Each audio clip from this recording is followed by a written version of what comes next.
لي سواه ودمع يسيل على.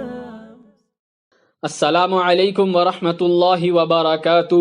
Radio HRDF میں آپ کا استقبال ہے۔ ہم نے یہ خبر سنی تھی کہ پچھلے سال جب ایک گلف میں رہنے والا آدمی ملک میں آیا تو کووڈ کے ڈر سے اس کے گھر والوں نے اسے گھر میں داخل نہیں ہونے دیا۔ کورونا کے اس دور میں ایک اور واقعہ پیش آیا جب کوارنٹین میں رہنے والے ایک شخص کو اس کے اپنے ہی گھر میں چند دن بعد مردہ حالت میں پایا گیا تو اس کے بیوی، بچے اور بہت سے دوست اور خاندان کے لوگ موجود تھے۔ اس کے باوجود یہ واضح ہے کہ ان میں سے کسی نے بھی اس کی مناسب دیکھ بھال اور تیمارداری نہیں کی۔ اگر ہمارے علاقے میں ایسا کوئی واقعہ رونما ہوا ہے تو ہمیں یقیناً اس کے لیے رب کو جواب دینا پڑے گا۔ خلیفہ عمر رضی اللہ عنہ کو یاد کرے جنہوں نے افسوس کا اظہار کیا تھا کہ اگر میرے علاقے میں ایک بھیڑ کا بچہ پانی کی کمی سے مر گیا تو مجھے اس کا جواب دینا پڑے گا۔ مریض چاہے وہ کسی بھی مذہب، ذات یا جماعت سے تعلق رکھتے ہو، انہیں الگ تھلگ نہ کرے، فون کال کرے، معلومات حاصل کرے، تسلی دلائیں، یقین دلائیں، اس بات کو یقین بنائیں کہ کھانا، دوائیاں اور طبی دیکھ بھال دستیاب ہے اور سرکاری خدمات دستیاب ہو۔ اس کے علاوہ ایسی چیزوں کے بارے میں بات نہ کرے جو مریض کو خوف زدہ یا مایوس کرتی ہے۔ بیمار کی دیکھ بھال کرنا مسلمان کا فرض ہے۔ رسول اللہ صلی اللہ علیہ وسلم نے حق کا لفظ استعمال کیا ہے۔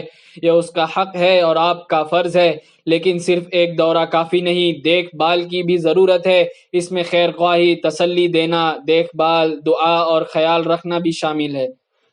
رسول اللہ صلی اللہ علیہ وسلم نے فرمایا، ایک مسلمان کے دوسرے مسلمان پر 5 فرض ہے۔ نمبر 1 سلام کا جواب دینا، نمبر 2 بیمار کی دیکھ بھال کرنا، نمبر 3 جنازے میں شرکت کرنا، نمبر 4 دعوت قبول کرنا اور نمبر 5 چھینکنے والا الحمدللہ کہے تو یرحمک اللہ کہنا۔ بخاری کی روایت ہے۔ ایک اور طویل حدیث میں ہم دیکھتے ہیں کہ اللہ تعالیٰ آخرت کے دن بیمار کا خیال نہ رکھنے والوں سے کس طرح سوال کرتا ہے۔ اے آدم کے بیٹے، جب میں بیمار تھا تو تو نے میرا خیال کیوں نہیں رکھا؟ بندہ جواب میں کہے گا، میں تیرا خیال کیسے رکھوں گا یا رب؟ اللہ تعالیٰ فرمائیں گے، وہ کہے گا کہ تجھے معلوم نہیں تھا میرا بندہ بیمار ہے اور تو نے اس کی عادت نہیں کی؟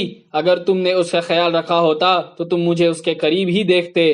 اسلام سکھاتا ہے کہ بیمار کا علاج اور دیکھ بھال صرف مریض یا اس کے رشتہ داروں کی ذمہ داری نہیں بلکہ تمام مسلمانوں کی سماجی ذمہ داری ہے۔ صحابی خواتین جنگ خندق کے دوران زخمی فوجیوں کے علاج کے لیے میدان میں تھی۔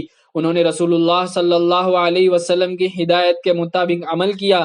ترمذی کی روایت کردہ حدیث میں ہے کہ رسول اللہ صلی اللہ علیہ وسلم نے فرمایا، ایک مسلمان دوسرے بیمار مسلمان کی دیکھ بھال کرتا ہے تو 70,000 فرشتے اس کے لیے دعا کرتے ہیں۔